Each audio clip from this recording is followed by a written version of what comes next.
வேலைக்கு போறேன்னு சொல்ற? இதெல்லாம் நம்ம குடும்பத்துக்கு சரிப்பட்டு வராதுமா. டேய் கார்த்திக், உன் பொண்டாட்டி நம்ம குடும்ப கௌரவத்தையும் மானத்தையும் வாங்கிட போறாடா. கூட்டிட்டு போயிட்டு புத்திமதி சொல்லு.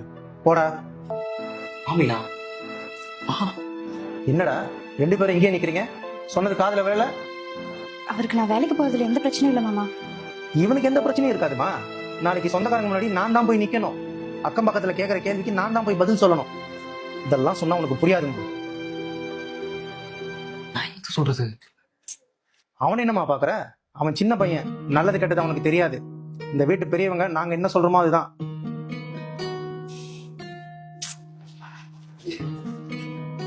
பாத்தியாடா உன் பொண்டாட்டிக்கு திமுற? இப்பவே இப்படி பண்ணா நாளைக்கு வேலைக்கு போனா உன்னால மனுஷனா கூட மதிக்க மாட்டா போலயே. நாயை நடத்துற மாதிரி தானே நடத்துவா. அப்பா பேச்ச கேளு. அப்பா என்ன பண்ணாலும் உன் நல்லதுக்கு தான் பண்ணுவேன். புரிஞ்சுதா?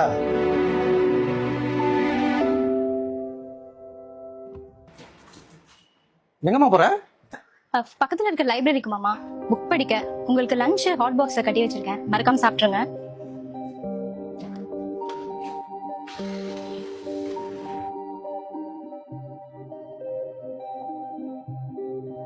இவ உண்மை சொல்றாளா பொய் சொல்றாளா? பின்னாடியே போனா உண்மை என்னன்னு தெரிஞ்சிடும். மாமா, இந்த வீட்டுல என் பேச்சு கொஞ்சம் கூட மரியாதை இல்ல. என்னாச்சுப்பா?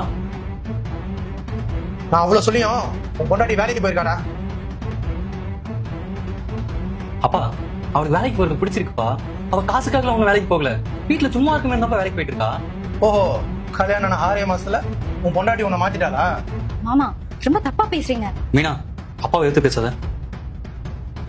இங்க பாருடா, பொண்டாட்டினா வீட்டுக்குள்ளதான் இருக்கணும். உங்க அம்மா சாகுற வரைக்கும் நான் சொன்ன ஒரு வார்த்தையை மீறி மறு வார்த்தை பேச மாட்டா. ஏன்னா அந்த அளவுக்கு நான் அவளை கைக்குள்ள வச்சிருக்கேன். ஆம்பளைனா பொண்டாட்டியை கைக்குள்ள வச்சிருக்கணும். அப்பதான் வீட்டுக்குள்ளேயும் வெளியும் நமக்கு மரியாதை கிடைக்கும். அப்படிப்பட்ட மரியாதையே எனக்கு தேவையில்லப்பா. 35 வருஷமா நீங்களும் அம்மாவும் ஒன்னா தானே இருந்தீங்க. அம்மாவுக்கு எது பிடிக்கும் எது பிடிக்காது உங்களால சொல்ல முடியுமா? சொல்லுங்க. சொல்ல முடியாது. ஏன்னா அம்மாவை நீங்க என்னைக்குமே பொண்டாட்டியே பார்த்தது இல்ல, வீட்டு வேலைக்காரியா தானே பாத்திருக்கீங்க. எனக்கு சின்ன வயசுல இருந்து உங்களை பத்தி நல்லா தெரியும்பா.